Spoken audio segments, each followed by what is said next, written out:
Yeah, my name is Terry Jones. I'm pastor of Dub World Outreach Center. We are here today. We have been doing some demonstrations and some rallies here around New York. We are here for a number of purposes. We want to honor the victims of 9/11. We want to, of course, honor the heroes of 9/11. And we are here to continue to raise an awareness of the radical element of Islam. We feel that that particular aspect, especially during the 9/11 time, that has fallen very short.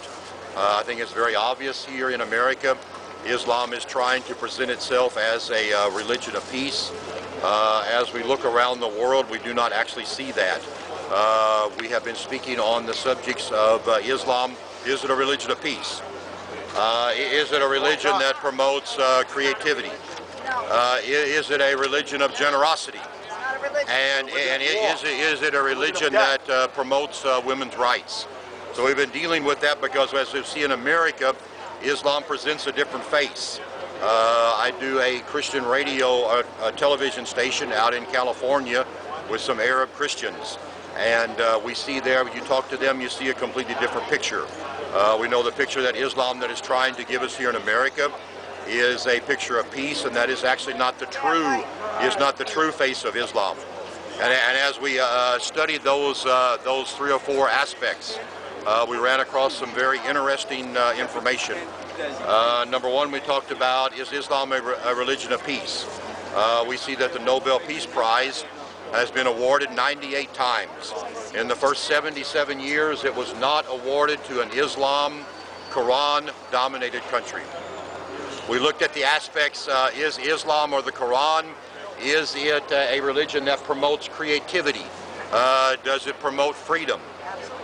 We looked at the aspects, we looked at all of the aspects of what all of the modern day inventions, past inventions, let's say electricity, telephone, telegraph, internet, computer, car, all of those things, assembly line. We see that none of those were created by an Islamic country. None of those were created by Islam, because Islam and the Quran is actually not a religion. It is not a spirit that creates creativity, that promotes creativity, that promotes free thinking. What it is a religion, it is an ideology, it is a Sharia, it is a law that actually promotes suppression. We looked at the aspect of, very interesting. We looked at the aspect of generosity. Well, we all know that all religions, one of the things that they do is promote generosity, the helping of the poor, the giving to poor nations.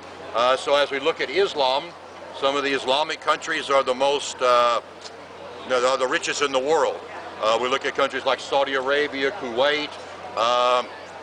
We look at what do they actually do, not what they say, not what they talk about, but what we have to do is we can't believe what Muslims say. Imagine if not religion.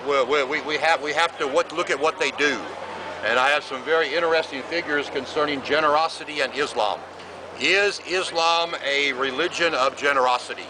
As most religions are. Most religions promote generosity. They promote the giving to the poor. They promote the helping of poor countries, disadvantaged individuals. Is Islam a religion that promotes generosity, that gives money to the needy? I have a list here of 25 nations. 25 nations that give money to the poor. Very interesting.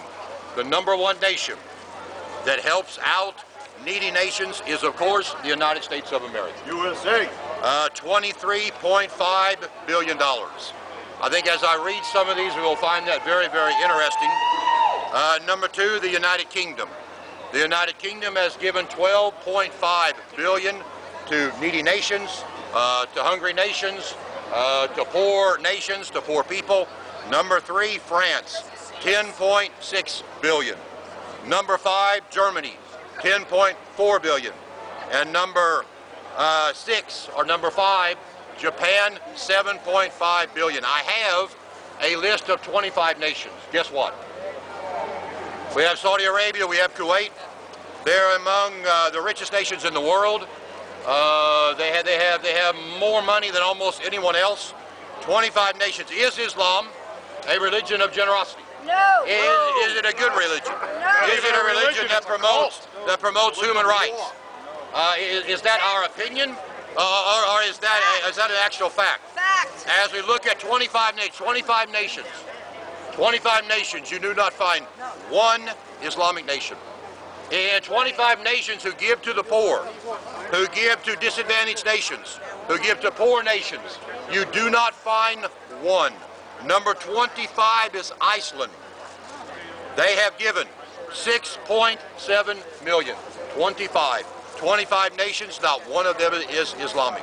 What we are trying to do is Stand Up America Now. Why are we here now? To promote this rally, to support this rally. We are trying to wake up Americans to speak out. We have got to speak out. We have to exercise our First Amendment rights. We cannot, as we have experienced. People are afraid. People are actually afraid. Many Americans believe exactly what we believe. Many Americans do not believe the news media. We are not preaching hate. We are not against Muslims. We do not hate Muslims. They have freedom of speech. They have the First Amendment. They can evangelize. What they cannot do is promote Sharia. What they cannot do is replace our Constitution. What we will not tolerate is any type of replacing, altering our Constitution. That we will not tolerate. That is what we stand for.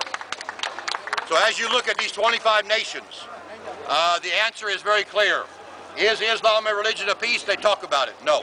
Is it a religion that promotes free thinking? No. Is it a religion?